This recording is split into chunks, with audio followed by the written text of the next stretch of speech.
L'actualité cette semaine au Cameroun a également été marquée par cette déclaration à l'adresse des populations de la région du Sud. De manière substantielle, on retiendra qu'une certaine élite du Sud a décidé de tourner le dos au président de la République, son Excellence Paul Biya. Cette élite estime que le Sud a été abandonné. Elle a cité un certain nombre d'exemples et qu'elle ne voudrait plus continuer dans ce mensonge. Ils sont pratiquement 7 qui ont signé cette déclaration à l'adresse des populations de la région du Sud. Nous avons le docteur Apollinaire Legrand Oko, nous avons Marcel Ebene, nous avons Emmanuel Fouman, nous avons Paul Freddy Oyono, nous avons Madame Joanne Christelle Mendomo, Monsieur Narcisse Evina Ongoto, et nous avons également enfin le professeur Jean-Calvin Abaoyono. Lorsqu'il y a eu cette déclaration qui a justement un ton suffisamment dur, nous avons également eu la réponse du ministre d'État. Il s'agit du ministre d'État en charge de l'enseignement supérieur au Cameroun, le professeur Jacques Famondongo, lui qui a baptisé sa réplique en ces termes. Beaucoup parlent de changement. Veut-on changer l'homme par qui? Le changement est venu. Il parle là, il cite là le président Paul Biya. Le Sud n'accepte pas cette tentative de parricide politique. Nous avons estimé que le sujet était important parce qu'il s'agit de la région du président de la République, Abel Elimbi Lobé. Une certaine élite a-t-elle définitivement tourné le dos à Paul Biya? Et quelle est l'analyse politique que nous pouvons poser de ce fait à l'approche de l'élection présidentielle? Deux moments. J'espère que vous allez me donner le petit privilège d'évoquer les deux moments. Le premier moment, c'est que depuis que nous sommes entrés dans cette phase active avec les positions que les évêques avaient évoquées, vous vous souvenez ici que j'avais exhorté les élites intellectuelles, culturelles, politiques, les élites d'affaires à prendre position dans le débat politique. Parce que le rôle des élites, c'est de guider la nation. C'est de guider la nation. Donc, s'il y a des élites qui prennent position pour la reconduction, le maintien du président Biya au pouvoir, au risque qu'il décède au pouvoir, et que les gens comprennent cela, il faut que les gens acceptent et comprennent qu'il y a d'autres élites qui disent le contraire. C'est valable à l'échelle de toute la nation, c'est aussi valable à l'échelle des régions et même seulement des communautés. Par exemple, au littoral dernièrement, lorsque le secrétaire général de la présidence était en tournée au littoral, 8 chefs sur la centaine de chefs qu'il y a au littoral se sont levés dans le cadre du Ngondo qui n'a consulté personne pour dire au secrétaire général de dire au président Biya qui est leur fils, qu'il est leur candidat. Ils ont fait ça. Mais comme ils ont donc fait ça, ils doivent s'attendre à ce que là-bas au littoral, qu'il y ait d'autres élites demain ou après-demain. D'ailleurs, je suis déjà dans ce travail-là pour dire aux littoraliens, n'écoutez pas ce que les 3 chefs ou les 8 chefs là ont dit. Ils ont dit leurs choses. L'autre chose, c'est que votons pour la justice. Vous pensez que quand les chefs traditionnels prennent la parole, ce sont des plaisantins? Non. Je dis, ils outrepassent leur mission. Les chefs traditionnels sont des dépositaires de nos vites coutumières. Ça s'arrête là. Pourquoi lorsque ces chefs-là et ces initiés littoriens, ou bien Sawa, pour parler comme vous, ont amené le président au Vouri, vous n'avez pas dit qu'ils étaient en train d'outrepasser leur mission? Non plus. Qui t'a dit que j'avais accepté qu'ils le fassent? Est-ce qu'on a besoin de votre avis? Voilà. Ils ne nous ont pas consultés. Comme ils ne nous ont pas consultés, ils ont estimé qu'ils peuvent prendre qui ils veulent pour l'initier dans nos coutumes.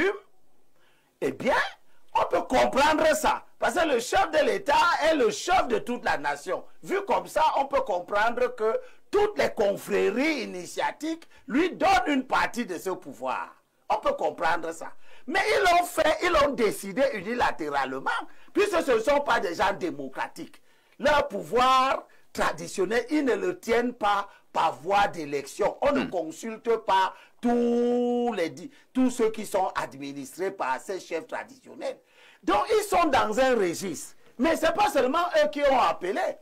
D'autres universitaires, etc., appellent à voter. Donc, ce que les gens du Sud, ces élites-ci, viennent de faire, est légitime au regard de ce qui se fait habituellement. Habituellement, les femmes Ndongo qui sont des militants d'un parti politique, tout en étant des élites intellectuelles, ont souvent fait comme si le Sud leur avait donné un mandat. Or, femmes Ndongo qui parlent tout le temps, et Yebe Ayisi qui parle tout le temps, et bien d'autres, aucun d'eux n'a un mandat politique. Mais ils parlent. Comme ils ont donc toujours fait cela, il faut aussi qu'ils acceptent que ceux-ci, qui n'ont reçu mandat de personne, mais qui sont des élites, parlent aussi. Et je les félicite. Je les encourage. Je demande à d'autres élites, dans d'autres régions, de se lever, de prendre leurs responsabilités et d'indiquer la voie à suivre aux ressortissants de cette région-là et même peut-être à tout le Cameroun tout entier. C'est ça qui va faire la richesse du débat. Ils n'ont donc pas de justificatif à donner à qui que ce soit. Et quand Femme Ndongo leur répond, eh bien c'est un débat entre élites du Sud. Femme Ndongo, élite du Sud, estime que ces élites-ci ont tort. Eh bien qu'ils fassent le débat entre eux là-bas, nous allons voir qu'est-ce que ce débat va produire. Mais à Baoyono, et bien d'autres qui se sont réunis pour considérer que le régime du président Biya n'a que trop duré et qu'il n'a pas apporté les prémices d'un développement du Sud. Ils ont raison de le dire et de faire cela. J'invite les élites du littoral à faire la même chose. J'invite les élites du Nord à faire la même chose. Vous n'êtes pas là pour une contre-campagne hein, du président Paul Biya. Mais je ne suis pas en contre-campagne. Je dis que vous invitez donc ces élites à faire quoi? Les élites qui demandent qu'ils restent sont dans leur rôle. Celles qui demandent qu'ils partent sont aussi dans leur rôle. C'est compris. Madame Abega, en termes d'infrastructure, lorsque nous parlons du développement, donc en termes de développement infrastructurel dans la région du Sud, je présume que vous avez quand même parcouru de temps en temps cette zone du Cameroun. N'avez-vous pas l'impression que ces élites-là ont raison de lever la voix et dire qu'en 43 ans, où leur fils a été président de la République, le Sud n'a presque rien reçu? Je ne comprends pas pourquoi est-ce que c'est à la 43e année qu'ils se rendent compte qu'ils n'ont rien reçu. Est-ce qu'il ne faudrait pas qu'on commence un jour quelque part? Non, le truc c'est qu'il ne fallait pas attendre 43 ans pour se plaindre. Donc s'ils ont attendu 43 ans... On ne dira pas mieux vaut tard que jamais? Non, je ne pense pas que ils devraient attendre 43 ans. Vous êtes donc contre cette sortie des élites du Sud? Je ne suis pas contre. Je vais m'expliquer. Je vais m'expliquer. Vous m'avez donné la parole. Et puis, j'ai lu les deux lettres. Oui. La première lettre, quand on regarde la configuration de ceux qui ont signé la lettre, c'est le Dia Elobo qui se plaint de son fils. Et la deuxième lettre, c'est la vallée c'est l'Anvila. Oui. Qui vient réagir. Où est la vallée d'une Thème? Où est l'océan? Ça veut dire que c'est une bataille entre deux départements et les deux départements qui sont bénéficiaires de beaucoup de choses. On ne peut pas dire qu'en 43 ans, le Sud n'a rien reçu. Ils n'ont pas le port en eau profonde. Ils n'ont pas l'université. Ils n'ont pas les hôpitaux. Ils n'ont pas les routes. Même s'ils n'ont pas les routes, pourquoi ils ont attendu la 43e année pour se plaindre? Ils sont devenus ministres, ils sont devenus beaucoup de choses, les gouverneurs et tout. Donc, le fait de se lever, 7 personnes se sont levées et ont parlé. Je ne sais pas... C'est leur manière de s'exprimer. On ne leur dira pas de ne pas s'exprimer. Chacun doit s'exprimer. Chacun doit dire ce qu'il veut dire. Si le ministre Femme Ndongo a estimé que c'est lui seul qui doit parler dans le sud et que les autres ne devraient pas parler. Non. Les autres sont aussi les enfants du Sud et ils expriment leur... Est-ce que le ministre Famdongo interdit aux enfants du Sud de parler? Puisque en venant répondre, oui. Je ne sais pas s'il a parlé en tant que secrétaire national chargé de la communication. Le ministre d'État Famdongo estime que ceux qui ont signé cette lettre, ce sont des aigris. Hein? Bon, lui, il a signé en qualité de ministre d'État. Oui. C'est pas ça. S'il a signé en qualité de ministre d'État, qu'il montre dans le mandat qui fait de lui le porte-parole du Sud. Donc, on ne peut pas museler les gens. Les gens doivent être capables de s'exprimer, d'exprimer leurs ressentis. Parce que le fait de les étouffer, d'estimer que s'ils ont exprimé leurs ressentis, ils n'ont pas le droit de parler, ou alors on les étouffe, on sort les dossiers secrets, comme ce que j'ai vu circuler sur les réseaux sociaux, c'est pas normal. Si on parle d'un pays où il y a la liberté d'expression, si les gens se sont levés pour exprimer ce qu'eux ils appellent leur analyse personnelle, peut-être pour revendiquer leur part du gâteau, qu'on les laisse exprimer. Qu'est-ce qui nous dit qu'au sortir de ces débats, nous n'aurons pas une autre lettre qui va circuler sur les réseaux sociaux? Peut-être, cette fois-ci, c'est l'océan ou bien la vallée d'une thème qui vont réagir, parce que chacun a ses revendications, et les revendications ne finiront jamais.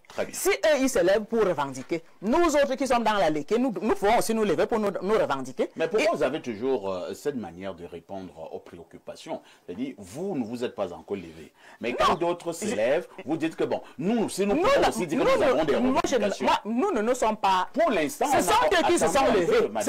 Non, c'est moi. Vous m'avez donné la parole. Aux gens de la léquier de se lever. Mais pour l'instant, ceux du Sud se lèvent pour revendiquer. Vous dites que nous, ça dans la léquier, nous avons des problèmes. Non, le truc c'est que quand ils se sont levés pour revendiquer, oui. La réplique est sortie d'un autre département du Sud.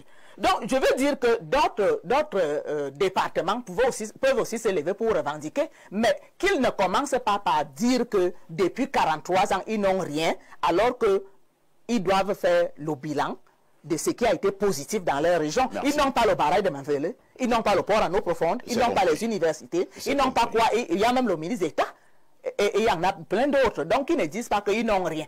C'est une façon de se moquer des autres. C'est compris, Madame Abega, calmez-vous. Hein.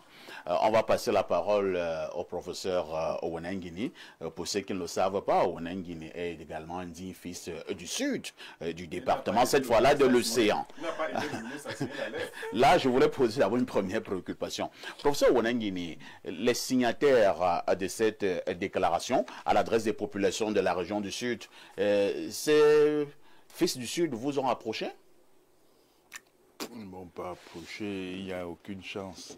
Comment ça, il n'y a aucune chance? Ils ont pensé à m'approcher. Bah, il faut simplement savoir de qui il s'agit. Alors, avant de savoir de qui il s'agit, oui. nous parlons quand même des problèmes qu'ils posent. Hein, oui. Ceux qui ont signé cette déclaration. Ils parlent par exemple de ce tronçon, l'axe Ebolova à Komde Kribi, qui n'a jamais été bitumé, alors que le président de la République en a parlé à plusieurs reprises. Il parle d'autres infrastructures qui n'existent pas. Il parle des promesses lors du dernier comice agropastoral, promesses presque jamais réalisées. Alors, vous qui êtes un fils du Sud, est-ce que ces personnes n'ont pas raison? Il faut savoir raison garder. Il faut savoir raison garder. Il faut avoir vu l'état du Sud pour savoir ce que le Sud est maintenant. Certainement, il y a toujours des problèmes, mais il y a beaucoup de choses qui ont changé. Vous qui avez des liens avec Mvengue, oui. Vous saviez dans quelles conditions vous voyagez pour y aller? C'était catastrophique. Vous, certainement, qui êtes dans le voisinage de Lolodorf, vous saviez dans quelles conditions on y allait? Il y a eu beaucoup de progrès en matière d'électrification. Allez aujourd'hui dans tous les départements du Sud. En matière d'électrification, c'est un progrès incontestable. En matière de couverture en eau, c'est-à-dire avec des puits et autres, c'est un progrès incontestable. En matière de route, certainement, cette route-là pose problème. Mais il y a beaucoup d'endroits dans le Sud où des routes ont été faites. Mais quand vous parlez justement de cette fameuse route, hein, Yaoundé-Mvengue, Lolodov, qui devrait arriver à Kribi, est-ce qu'on peut quand même être d'accord en disant à ceux qui nous regardent ce matin que cette route est extrêmement serpentée et est une route extrêmement dangereuse lorsque le trafic routier verra véritablement le jour de ce côté? Non, monsieur Haïssi. La route se fait en fonction d'une donnée pédologique et d'une donnée géologique et d'une donnée en matière de couverture végétale. Professeur, ça veut dire quoi? Attendez. Il faut vraiment raison garder. Cette route-là, je dis, vous connaissez la géographie. Vous savez comment le sol est rocailleux. Vous savez également comment à beaucoup d'endroits dans ces régions-là, on a des plateaux. Ce que les Camerounais ne savent pas, c'est quand ils viennent là-bas, ils disent, mais c'est très élevé ici. Non. C'est une région qui n'est pas facile à ouvrir du point de vue de sa géologie, du point de vue de ses sols. Voilà pourquoi on n'a pas développé cette région. Non, attendez. Non. Vous êtes toujours dans la logique du sensationnalisme. Vous dites que ce n'est pas développé comment? Mais, monsieur Niemek, vous parlez de choses que vous ne connaissez pas. Pour sortir de Mvengue, on pouvait faire 4 heures. Sortir seulement de Mvengue. Aujourd'hui, vous allez à Mvengue à 2 heures, 1h30. Mais les gens parlent de quoi? Les gens parlent de quoi? Il y a certainement, et à comme 2, et Bolva, je souhaite que cette route soit faite. Ça, c'est un vrai problème. Mais ça ne veut pas dire que comme il y a un problème là-bas, on n'a rien fait ailleurs. Les hôpitaux, les écoles, tout cela a été construit. Qu'on en construise plus certainement, oui. Mais ce qui est valable là est valable pour tout le Cameroun. Il y a toujours un effort supplémentaire à faire quand on veut aller vers la voie du développement.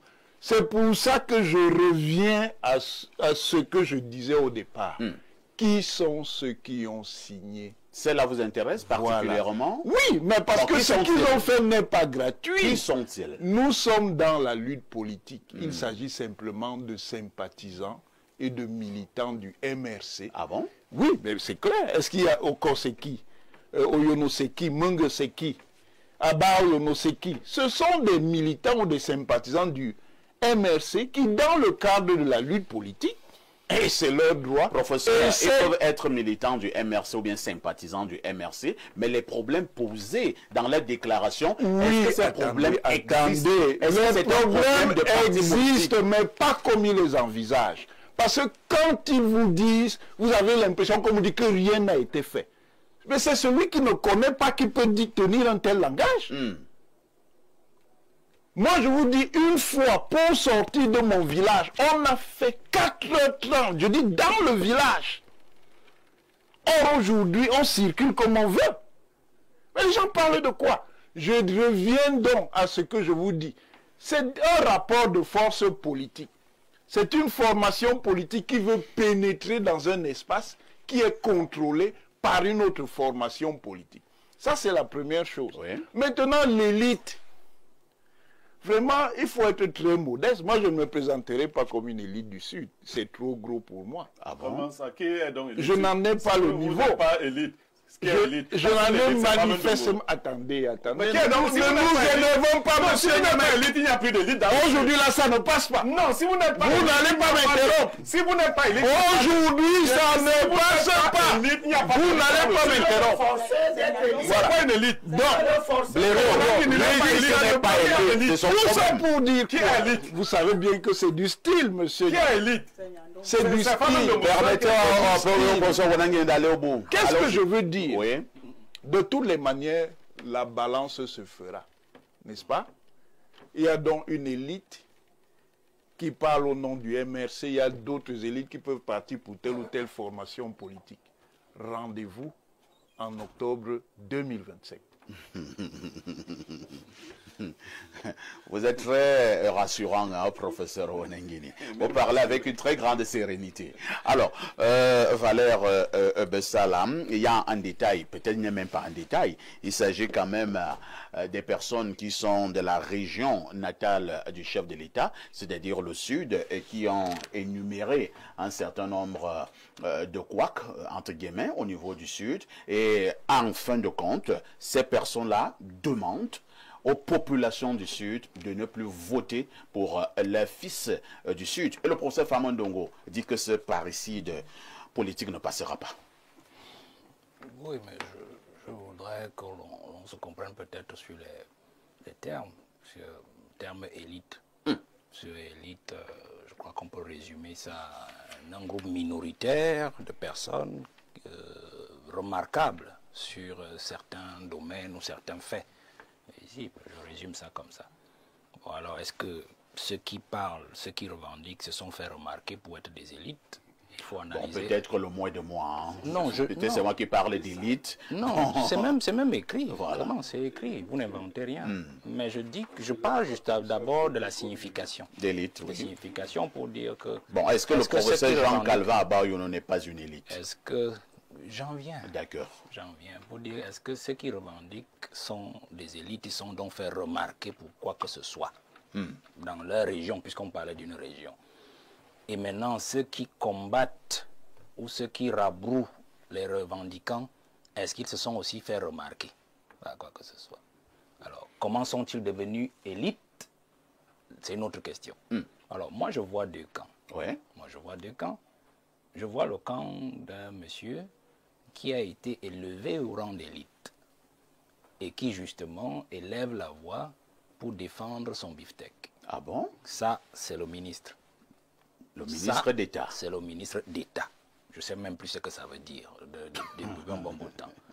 Et maintenant, je vois d'autres, et là, je me pose la question, comment sont-ils devenus élites? C'est une autre question. Moi, je ne suis pas du Sud. Je ne sais pas ce qu'ils ont réalisé là-bas pour être élites. Mais la revendication qu'ils portent, en vertu de quoi ils la portent? Le professeur a sorti un élément de soupçon, d'influence politique tout à l'heure. Mais quand on regarde dans ce qu'ils ont écrit, on voit quand même qu'il y a des revendications normales d'un peuple du Sud désabusé. Mais moi, je reste sur le fond d'un mot que vous avez utilisé, c'est-à-dire région natale du chef de l'État. Et qui est une notion ou un terme fort à propos. Parce que si vous avez utilisé un autre, on ne serait pas certainement d'accord. Parce que le président n'a pas de région. Je pense qu'on a eu un fameux débat sur les mandats ici. Donc, il est aussi le président de la nation. Il n'est pas le président du Sud. Il n'est même pas le président du centre, ni d'une quelconque région. Il est le président du Cameroun. Il est le président du Cameroun. Alors, vous comprenez que les deux... C'est pour cela donc que le professeur Famandongo l'appelle l'homme-nation. Vous comprenez donc que les deux factions, vous voulez m'amener ailleurs, les deux factions ont tort. Le professeur Famandongo est d'accord avec vous? Les deux factions ont tort. Non, c'est pas le même sens. On en viendra peut-être. Les deux factions ont tort, pourquoi? Parce qu'en fait, elles veulent nous laisser penser que comme le président est natalement originaire du Sud, alors il devrait être privilégié. Mais ils sont déjà privilégiés. Parce que madame Abega l'a dit tout à l'heure, ils sont déjà privilégiés. L'aîné, lui, il a pris les postes institutionnels, vraiment proéminents. Mais si on regarde les postes ministériels, le Sud a l'essentiel des postes les plus importants. Je n'ai pas dit les plus grands postes, du moins, je n'ai pas dit en termes de nombre. Les postes les plus importants, c'est le Sud qui les tient. Depuis que Paul Biya est au pouvoir, si vous décomptez les finances et partout, vous pouvez avoir quelques exceptions qui sont venues, je ne sais pas moi, de l'Est ou de quelques endroits. Mais c'est le Sud qui a tous ces postes-là. Alors le problème, moi ma question à ceux qui revendiquent, ils revendiquent sur Paul Biya ou ils revendiquent sur ce que Paul Biya a désigné dans le Sud tout le temps pour être toujours ses acolytes dans le gouvernement. Parce qu'autant je disais tout à l'heure que nous avons besoin d'un président qui travaille, autant aussi nous avons besoin d'un président qui nomme à des postes des gens qui servent le peuple. Vous comprenez? Alors, si le président parvient à garder au pouvoir tout le temps, 20 ans, 30 ans, 40 ans, des gens qui ne travaillent jamais, comme celui donc qui est venu rabrouer les autres élites montantes là. Parce que lui, il est à ce poste depuis 21 ans. Il est resté 15 ans. 2004. Il n'est pas le seul qui a ce poste-là. Non, mais c'est lui qui est sur notre table. Les autres n'ont pas écrit, c'est lui qui a écrit. C'est pour ça que je parle de lui. Pourquoi vous voulez que moi je parle des gens qui ne sont pas intervenus au débat? C'est lui qui a écrit. Il est à ce poste depuis 21 ans. 21 ans. Alors, bon, qu'ils nous disent aussi ce qu'il a fait. l'université même de Bolo n'a jamais été construite. Les enfants font des cours dans des écoles primaires, dans des lycées. Non, c'est dans des établissements qui n'ont rien à voir avec l'université. Nous savons qu'il va vous dire qu'il a créé des universités. Berthoud aujourd'hui n'est pas encore construit. Marois même, depuis que... Est-ce qu'on crée une université? Est-ce qu'on crée une université sur le papier et on envoie les enfants fréquenter sur les bananiers? Ce n'est pas sérieux. Et voilà.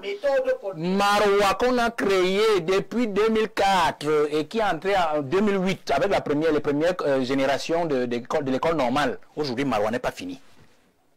Bamenda n'est pas fini jusqu'à aujourd'hui. Alors, voilà un monsieur donc qui a mis 21 ans.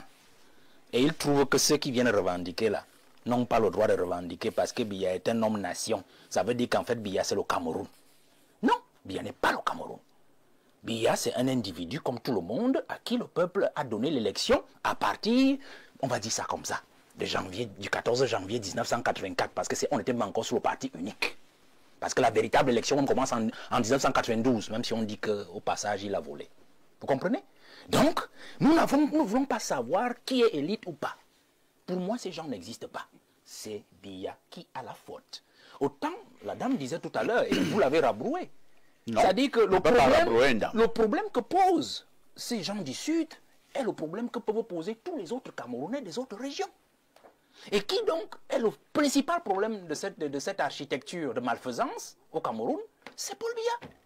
J'ai dit tout à l'heure.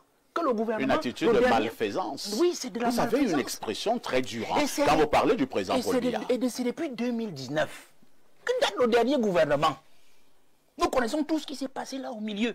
Le professeur parlait tout à l'heure de la route, d'ailleurs vous l'avez évoqué. Et Bolo va à comme de Kribi. Sauf que le ministre des Travaux qui est là, il n'en est pas responsable. On ne peut pas lui poser ça sur la tête.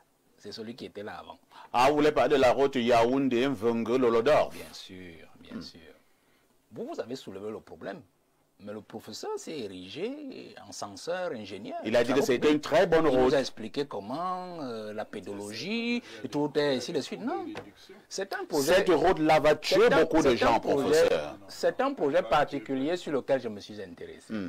Ce projet n'était pas confié au départ, n'était pas prévu pour Arab Contact au départ. Arab Contact a repris un contrat principal qu'avait gagné une entreprise connue sur l'affaire.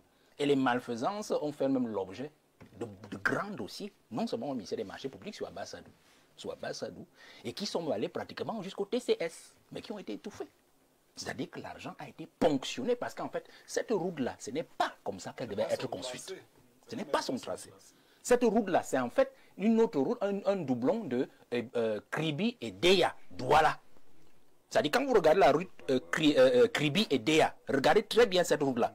Vous regardez les mensurations et vous regardez la façon dont elle a été fabriquée, même si elle est déjà en désuétude maintenant. C'est un peu dans ce sens-là que devait être faite la route Kribi-Yaoundé par Olama, Lolodorf et Mvengue. Donc les malfaisances nous ont amenés à cette route-là. Donc quand vous évoquez ce problème-là, c'est un bon point pour dire en fait que je sors par là que nous avons un seul problème à l'heure actuelle, c'est Paul Biya. Paul Biya a transformé la notion d'élite en convention, comme j'achète son terme qu'il a dit, c'est-à-dire que c'est lui qui décide, c'est lui qui décide qui est élite dans un pays. Quand on vous a nommé ministre, alors directement vous devenez élite. Le grand frère a dit tout à l'heure qu'ils sont ministres, ils n'ont jamais été votés, c'est-à-dire qu'ils n'ont pas une assise politique particulière du fait de l'élection, c'est-à-dire du contact au peuple. Et du coup, ils se reviennent donc des censeurs régionaux de ce peuple-là, quand ce peuple revendique. Merci Valère. Elimi, vous allez supporter. Hein. On passe la parole à Pierre Blériot-Niemek. Pierre Blériot, le Sud peut-il ou alors doit-il tourner le dos au président Paul Biya? Alors, il faudrait revenir sur la géographie du Sud. La dame a présenté un certain nombre d'aspects. Vous savez ce que le professeur Abayo ne pourrait dire à Famendongo? Non. De quoi tu te mêles?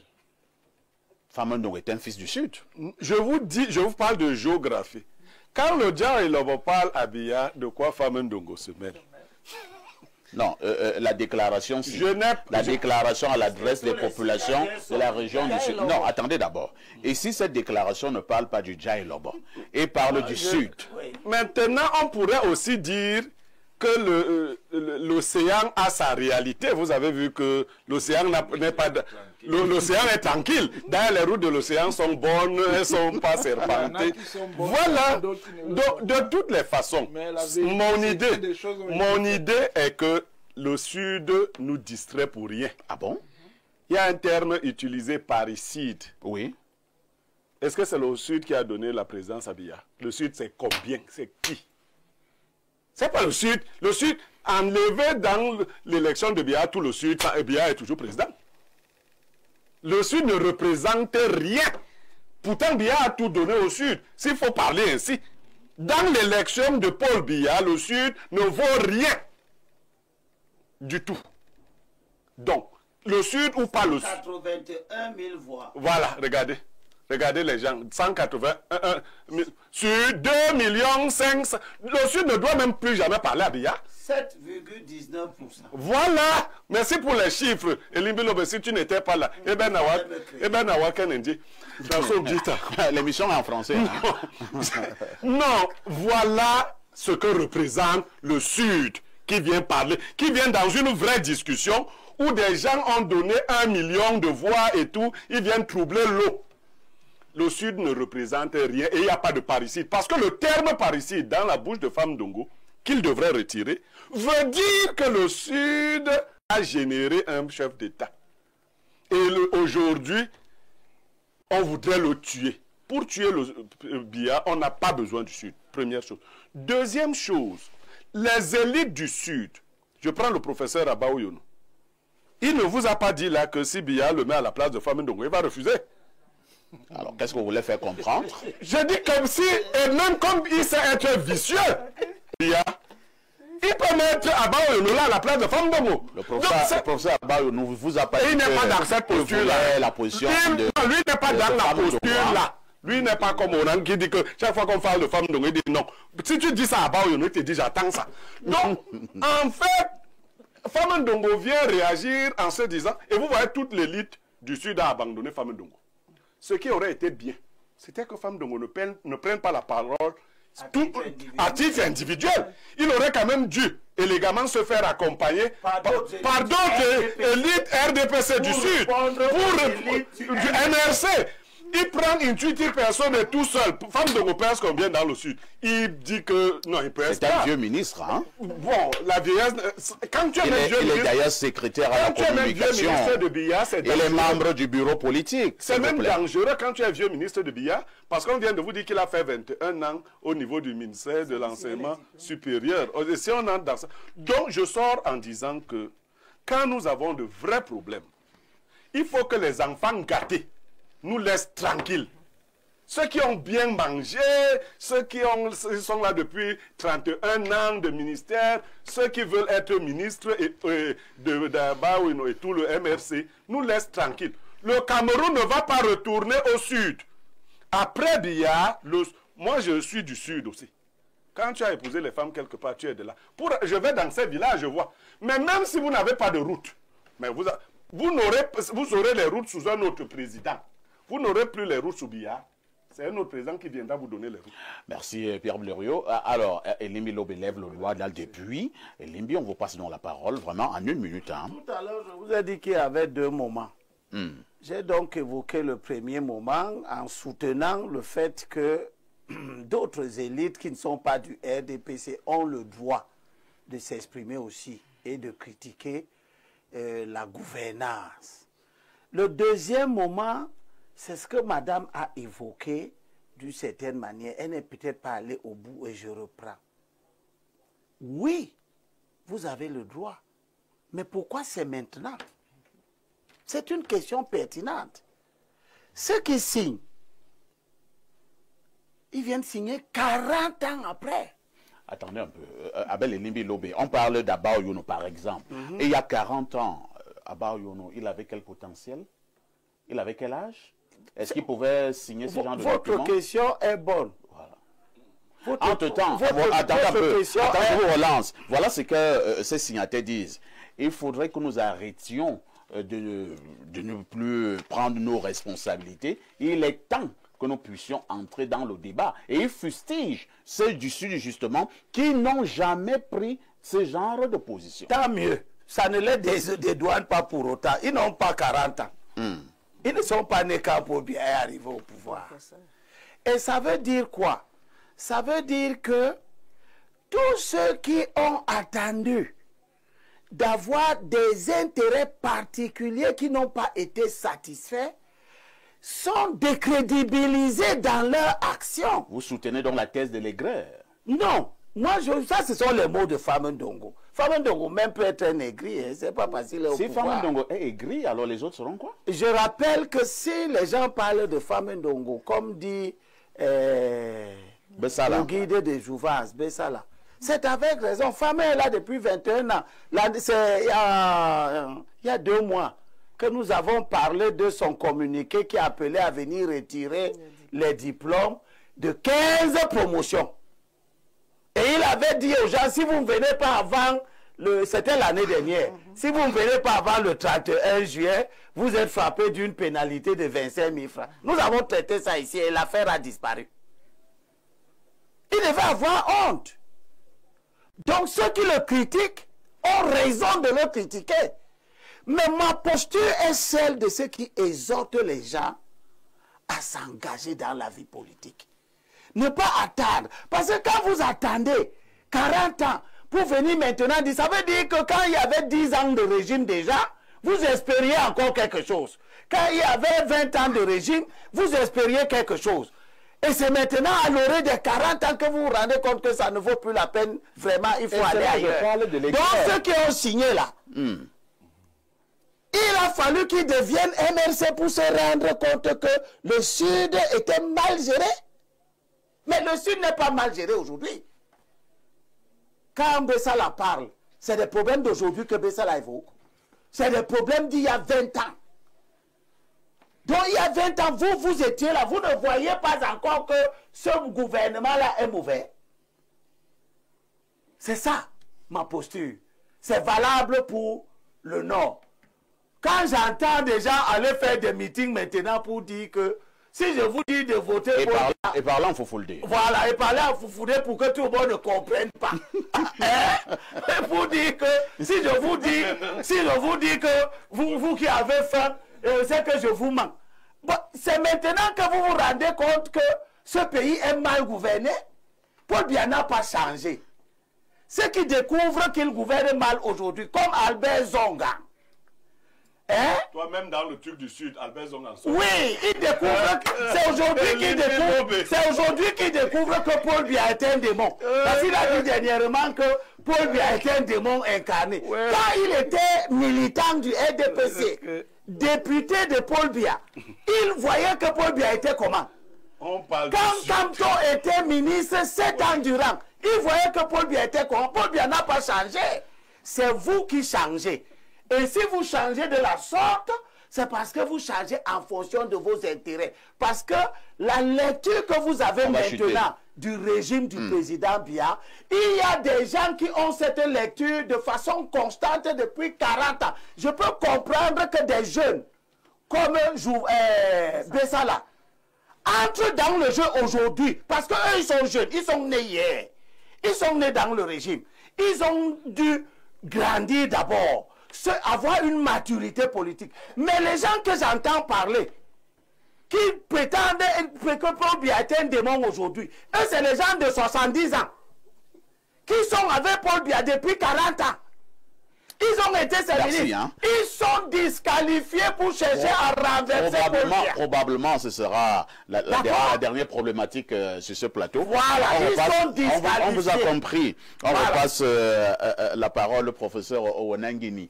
Au-delà de tout, hein, professeur, est-ce qu'il ne revient pas qu'à reconnaître que le Sud est finalement en rang dispersé derrière le président Paul Biya? Pas du tout. Ah bon? Mais je le souhaite. C'est pour ça que je vous ai dit d'attendre octobre. Les gens s'agitent beaucoup. Qu'est-ce qui va se passer en octobre? Pourquoi tous les jours tu nous dis qu'il faut attendre? Il y aura l'élection, non? Mais tout le monde sait qu'il y aura les Pourquoi vous le rappelez à chaque fois? Parce que c'est le moment de vérité. Bien. Derrière ce processus, il y a d'ailleurs un type de politique particulièrement abjecte. Qu'est-ce que je veux dire par là? Je veux dire par là que l'élection présidentielle, c'est un moment où des candidats, même potentiels, vont se déployer et essayer de se faire connaître de l'ensemble des Camerounais, quelle que soit leur localisation géographique, quelle que soit leur assignation communautaire et tout ce que vous voulez. Au lieu donc que le parrain de ces nouvelles élites du Sud vienne dire au Sud ce qu'il envisage pour le Sud s'il était président de la République du Cameroun, il envoie ses ambassadeurs dans de petites transactions médiocres qui n'auront aucun succès d'ailleurs. Parce que ce dont on a besoin... Qui est le parrain? Mais c'est le leader du MRC. Ah bon?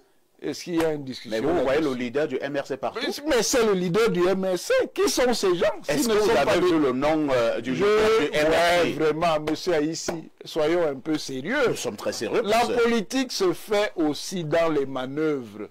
On sait donc qui sont derrière ces manœuvres. Mais là où on les attend, c'est qu'ils viennent dire, sur la base d'un projet républicain, et non d'émissaires villageois, ce qui est attendu pour vous insultez le professeur. Professeur, n'insultez pas les hommes politiques.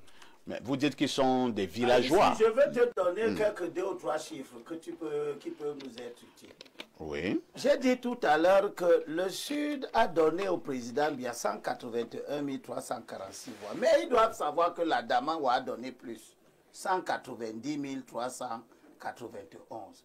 Le centre a donné au président Biya 478 231 voix. L'Est, 182 000, à peu près comme le Sud. Aucune région n'a donné au président Biya 800 000 voix. L'extrême nord est la région qui a donné le plus de voix, 717 000 voix, 442. Donc quand je vois la fragmentation du Grand Nord, parce que le Nord a donné 291 000 voix, 674. Si vous additionnez le Nord, l'extrême Nord et la Damawa, vous dépassez de très loin 1 million, vous atteignez 1 300 000 voix. Que les 3 régions-là, qui ne sont pas les régions... C'est pour dire que le Sud ne doit pas parler, c'est ça? Hein? C'est pour dire que cette querelle des enfants du Sud, aussi légitime soit-elle, c'est une querelle interne. Ce n'est pas une querelle des enfants du Sud. C'est le produit de la manœuvre d'un groupe politique qui, dans la lutte politique, veut accroître son implantation dans le Sud. Et qui appelle... Ce n'est pas un problème de vous me comprenez ou pas. Ce sont les faits. Et qui appelle donc la réaction d'un groupe politique qui, lui, est fortement implanté dans le Sud. C'est compris. Hein? Lisons rapidement ces nombreuses contributions de nos téléspectateurs à travers le monde. Nous allons d'abord au plus 33. C'est un téléspectateur de la France. Bonjour, monsieur Haïssi et toi et à votre panel. Face à la forfaiture actuelle contre le pouvoir en place, il est certes essentiel de prendre position avec fermeté. Mais il faut également rester lucide et demeurer dans une compréhension et qui intègre le cadre légal et démocratique. De prime abord, il faudra analyser ce document de nos 8 acteurs politico-pentecôtistes sur la forme et le fond. Sur la forme, il s'agit de militants égarés d'un petit parti politique en quête de sensation. Sur le fond, je reste déçu de l'aîné professeur Abayono qui a commis une faute sémio-pragmatique très grave. Lorsqu'on sort de l'immanence sémantique de ce pamphlet, il en ressort qu'il s'agit d'individus qui n'ont aucun mandat électif et ne peuvent en aucun cas parler pour les populations du Sud. Aussi, ne laissons Aussi, ne laissons pas prospérer la désinformation d'opposants en conflit avec leur psyché sur le plateau. Mon cher Niemek, le ministre d'État est une élite politico-administrative et traditionnelle. Il a l'autorité pour parler des affaires du Sud. Je tiens à vous informer qu'il y a une farandole épistolaire qui engage la jeunesse et les populations du Sud disponibles en la matière. Le président Biya est une chance pour ce pays, n'en déplaise aux aigris et apprenti sorcier de la politique. C'est Dr Fabio Tama qui envoie cette contribution. Nous restons du côté de la France. C'est un autre téléspectateur. Bonjour le plateau. Haïti ne deviendra parfait que le jour où il aura... non, vraiment, vous envoyez ces messages tous les dimanches. Et ce dimanche-ci, je ne vais pas vous aider à le relire. Hein. On prend une autre contribution.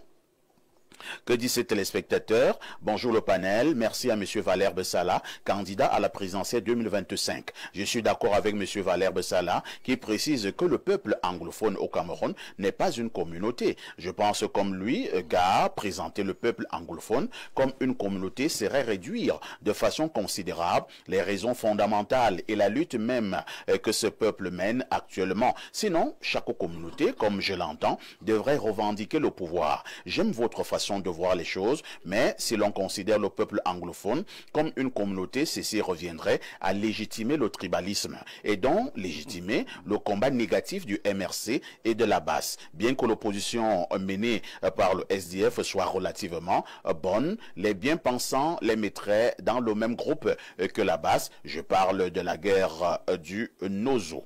Le message est très long, hein? Je préfère m'arrêter à ce niveau.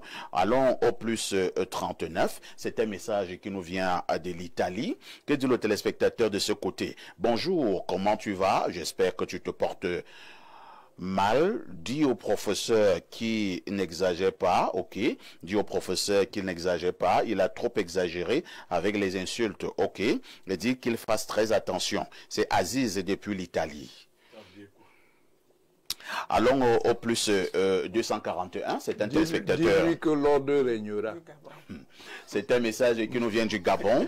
Bonjour, parfait, bonjour et bon dimanche. Faites un tour en Guinée équatoriale, chez Sassou, voir leur région, comment ils ont façonné ces marques depuis Libreville qui envoie cette préoccupation. Prenons rapidement cette autre préoccupation, c'est le 212. C'est un message qui nous vient du Maroc. Bonjour, parfait. S'il te plaît, demande à monsieur Elimbi Lobé de nous faire le ratio entre votants et suffrages exprimés en faveur du président Biya lors de la dernière élection dans la région du Sud. C'est Chris de Casablanca qui envoie cette contribution. Il a fait 7,19%. Autre message, hein? Bonjour l'aîné parfait ici. Dites au professeur Owenangini qu'il doit venir sur votre plateau avec sa tenue du RDPC et qu'il laisse sa casquette d'enseignant. C'est Emmanuel Nomo Mbala qui envoie cette contribution. Professeur, vous êtes d'accord?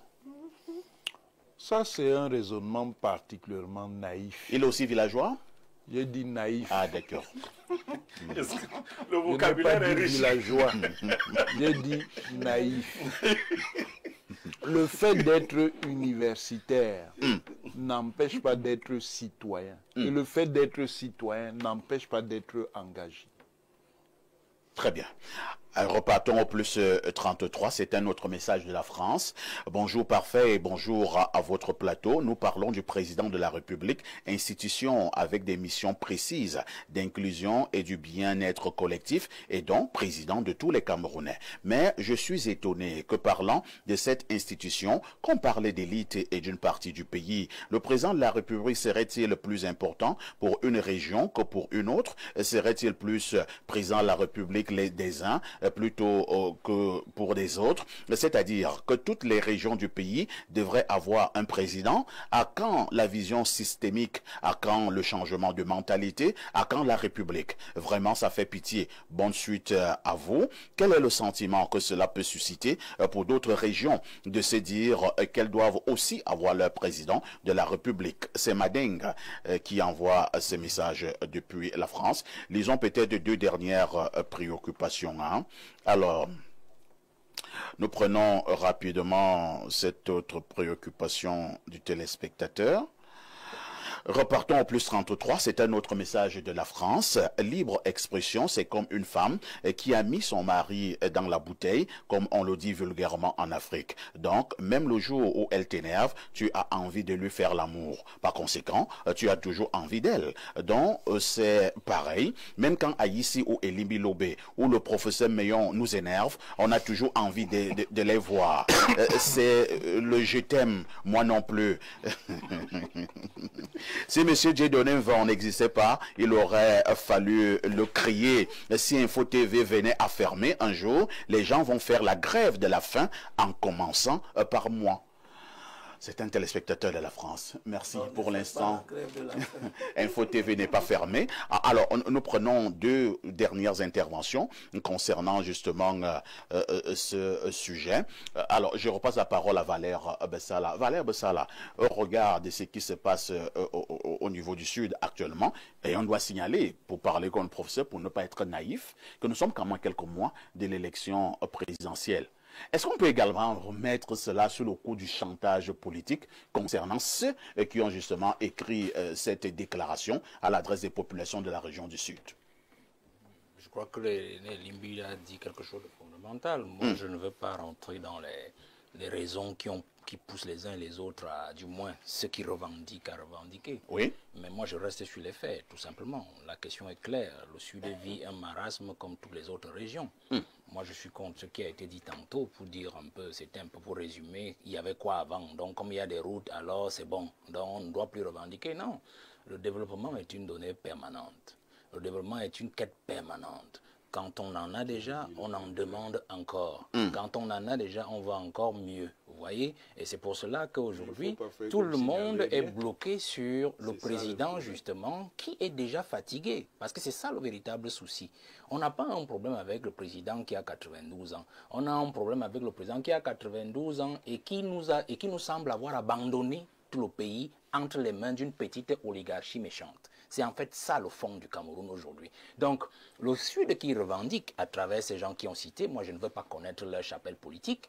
Est-ce qu'il y a des problèmes au Sud? Il y en a. Comme il y en a à l'Est, comme il y en a à l'Ouest. Et d'ailleurs, on en fait un peu une exégèse du développement un peu partout. Alors, la question de fond donc est, est-ce que ces gens ont raison de revendiquer? Alors, de l'autre côté, il y a donc comme une imposture de ceux qui ont échoué. Parce qu'en fait, l'imposture de ceux qui ont échoué veut qu'ils défendent toujours leur échec et présentent leur échec comme des réussites. Et disent aux Camerounais, ce qui a été fait n'aurait jamais pu être fait si ce monsieur n'avait pas été président de la République, comme s'il était vraiment ce que vous avez dit tout à l'heure, l'homme-nation. Non, c'est le professeur Famno qui a dit ça. Oui, oui, vous l'avez répété. Donc, l'homme-nation, c'est-à-dire l'homme indispensable, sans lequel le Cameroun ne pourrait respirer, sans lequel le Cameroun aurait disparu. Mais c'est l'homme-lion. Alors, il est lion dans ces choses qu'il a faites peut-être avec les chefs Douala ou les chefs à l'Est, et ainsi de suite. Vous négligez ces choses? Le Cameroun n'élit pas un lion depuis 40 ans, vous comprenez? Le Cameroun élit un Camerounais qu'il pense être à même de pouvoir travailler et donner le bonheur à ses enfants. Alors, il a beau être lion, il a beau être léopard, comme certains le sont, ou je ne sais pas moi, on veut un type qui travaille. Alors, le problème ici est donc... Vous parlez aux éditions. Le problème ici est donc de savoir, est-ce que Paul Biya peut encore faire l'affaire pour toutes les régions, comme même y compris sa propre région du Sud? C'est ça la véritable question. Autant à Douala, dans le littoral, on va revendiquer. Parce qu'on a par exemple la route, si on prend la route simplement de Douala à Nkonsamba, c'est la catastrophe. C'est la catastrophe. Donc vous voyez qu'on peut prendre même Ngaoundéré, Garoua. J'ai vu là-bas, les gens sont avec des truelles un peu partout sur la route, il y a Ngaoundéré, Garoua, ainsi de suite. Il y a même Douala, Yabassi. Je crois que René Limbi en a déjà parlé, reparlé, et tout ça, personne l'écoute. Alors, il y en a comme ça partout. Donc le véritable problème, c'est celui-là, c'est-à-dire l'imposture de ceux qui nous dirigent et qui justement sautent toujours au plafond pour aller contredire ceux qui revendiquent afin de cacher leur misère de développement, leur misère de management, leur misère d'incompétence. Voilà la véritable logique, M. Parfait, ici. Donc ce débat, au-delà des chapelles politiques, au départ ou au-delà de tout ce qui peut motiver, au fond, leur revendication, il y a quelque chose, c'est que le peuple est en souffrance et a besoin de changement. Et ce changement, il viendra. Le professeur dit, attendons octobre. Moi aussi je dis, attendons octobre, parce que octobre, c'est octobre du peuple camerounais, justement, qui va assumer le changement. Merci Valère. Pierre Blériot, Nyemeka, analysons un peu la posture du professeur Famou Ndongo. Je voudrais que nous puissions analyser ses postures parce que lui-même, il est sémioticien. Alors, pourquoi c'est le professeur Famou Ndongo qui se sent principalement concerné lorsqu'il y a une sortie de certaines élites du Sud? Est-ce que ces élites du Sud se sont adressées particulièrement au professeur Famou Ndongo? C'est pour cela que je vous ai dit que les élites du Sud, et notamment celles du Dja et Lobo, pourraient demander à Famou Ndongo de quoi te mêles-tu. Mais allons au-delà. Vous savez que pendant longtemps, le professeur Famou Ndongo a été isolé dans la ville. Il est le seul ministre de ce côté. Il vient d'être même porté chef de deuxième degré. Dans l'Anvila, je ne parle pas des autres. Dans l'Anvila, et même, il est ministre d'État. Il s'est fait fabriquer une chefferie de deuxième degré. Comment ça, il s'est fait fabriquer? Bien sûr. Mais moi, je connais comment la chefferie traditionnelle fonctionne. Il n'y a pas de possibilité qu'une chefferie de troisième degré se mue. Non, comment ça s'est fait? Il a appelé son ami à Tangandi, il lui a dit que, bon, tu fais comme ça, tu fais comme ça. Il est devenu chef de deuxième degré. Ce n'est pas comme ça. Alors, Famou Ndongo se croit obligé de répondre quand l'élite du Dja et Lobo, moi je ne vais plus parler du Sud, l'élite du Dja et Lobo a parlé à Biya. On a écrit Sud par extension. C'est le Dja et Lobo qui s'adressait à Biya. Parce que le Dja et Lobo estime d'ailleurs que si Biya n'est plus président maintenant, le premier département qui sera puni, entre guillemets, pourrait être le Dja et Lobo. Pendant que les Abayono et autres Mung du Dja et Lobo parlent, Famou Ndongo sort là-bas de l'Anvila. Il vient leur répondre. Vous voyez qu'ils ne vont même pas lui répondre. Ils lui disent que tu as fabriqué combien d'élites là-bas dans l'Anvila? Là-bas dans Tanvila, là-bas, il y a combien d'élites? Comment se trouve Ebolova? Vous savez que Ebolova est chef de la région du Sud. Hein? Je crois que si ce n'est pas la dernière après l'Est, c'est l'avant-dernière. En termes de développement qualitatif. Oui, on va parler des chiffres. Ebolova est la dernière, parmi les dernières régions à avoir reçu leur université d'État. Alors que c'est leur fils qui était ministre pendant 21 ans.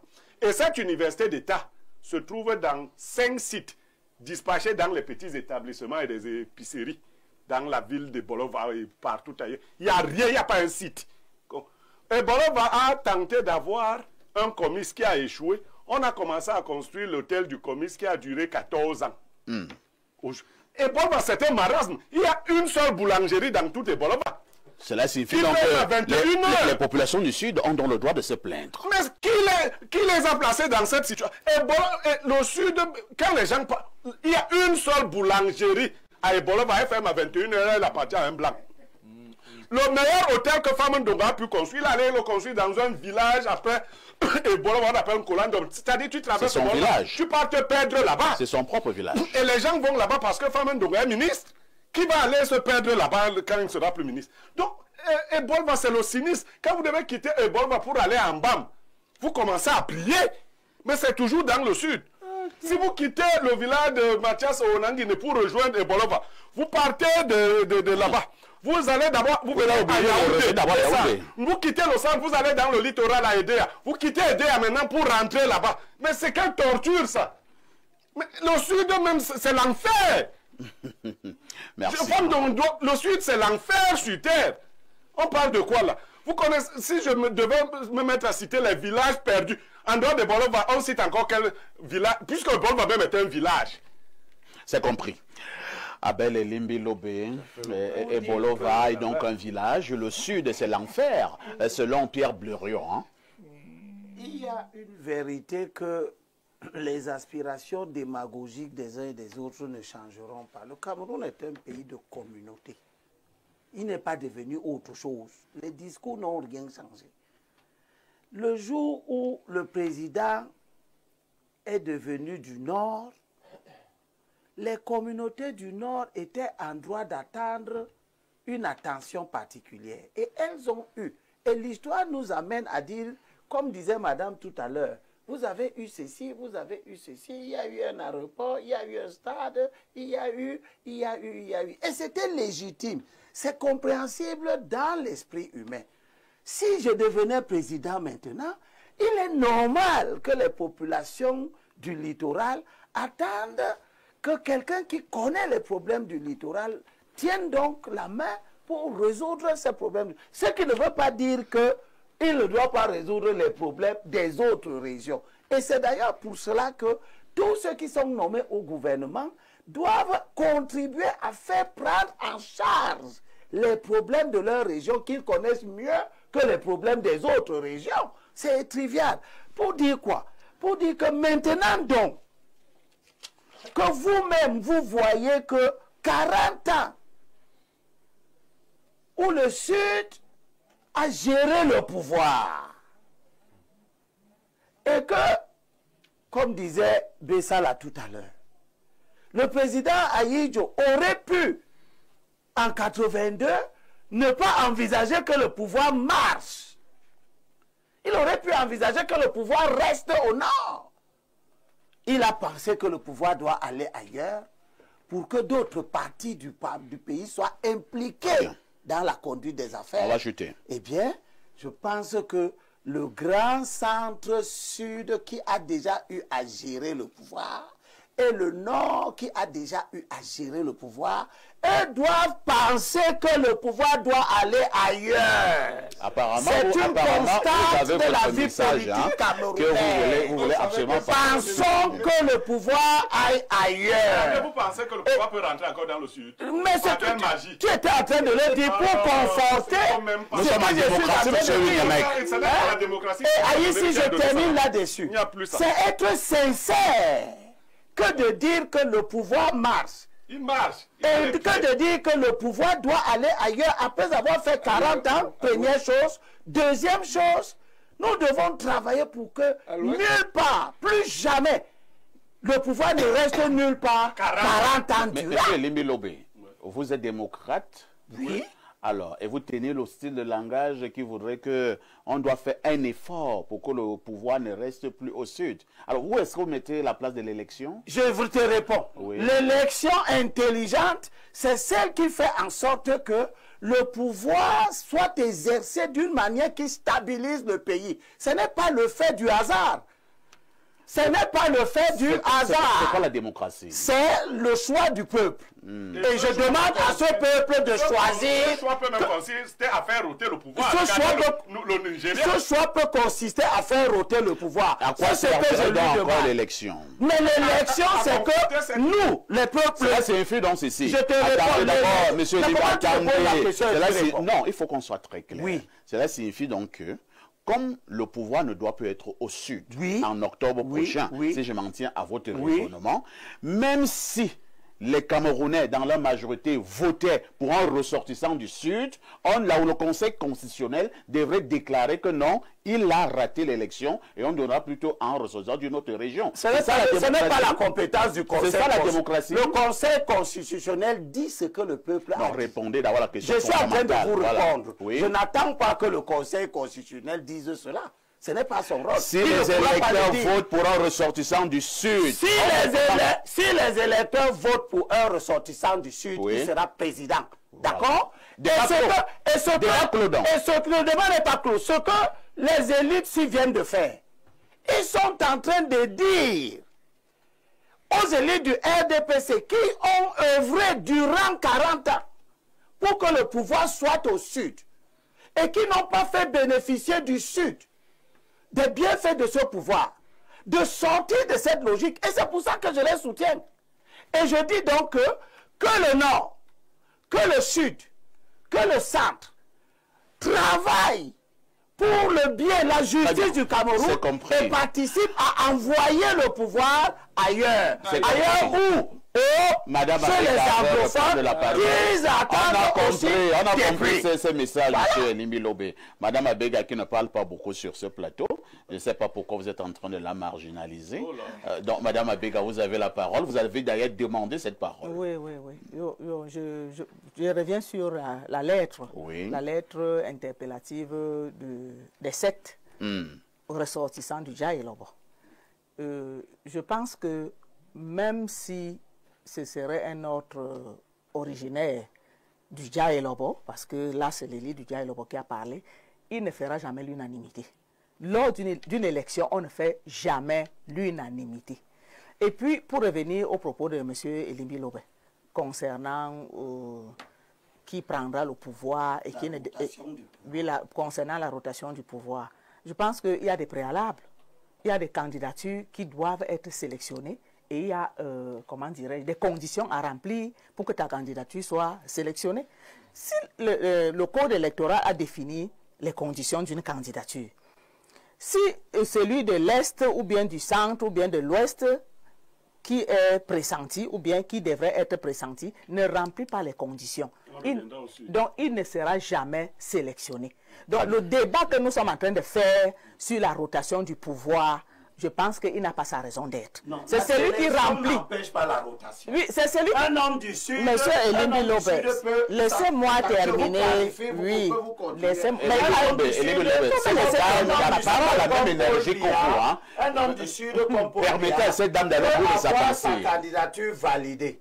Un homme de l'extrême nord peut ne pas avoir sa candidature. On a compris, validée. madame, vous allez terminer. Ça n'empêche pas que Je vais nous terminer. cherchions à faire... Terminez, madame. Monsieur Elimbi Lobé, moi je pense que c'est celui qui aura gagné à travers les urnes qui sera candidat. Ce n'est pas une question de... Qui sera qui sera président, ce n'est pas une question de rotation de pouvoir. Et ce n'est pas... Non, on ne doit pas commencer à dire d'entrée de jeu, Monsieur Niemet, laissez-moi terminer, vous allez m'écouter. Je veux dire que ce n'est inscrit nulle part. C'est pas la dictature. Oui, ce n'est pas une... C'est inscrit où? Qu'on doit faire la rotation de pouvoir. C'est encore sur concerne, mais nous parlons de la Constitution et nous parlons du code électoral. Nous parlons du code électoral. Vous ne pouvez pas disqualifier celui que les urnes ont qualifié. Une seule personne, c'est madame qui a la parole. Vous ne pouvez pas disqualifier celui que les urnes auront qualifié en octobre. Les urnes parlent, monsieur. Les urnes parlent. Vous êtes en direct sur Info TV. C'est de ça qu'il s'agit. Nous remarquons une autre touche pause et on reviendra pour la dernière ligne droite de ce programme. Vous m'empêchez.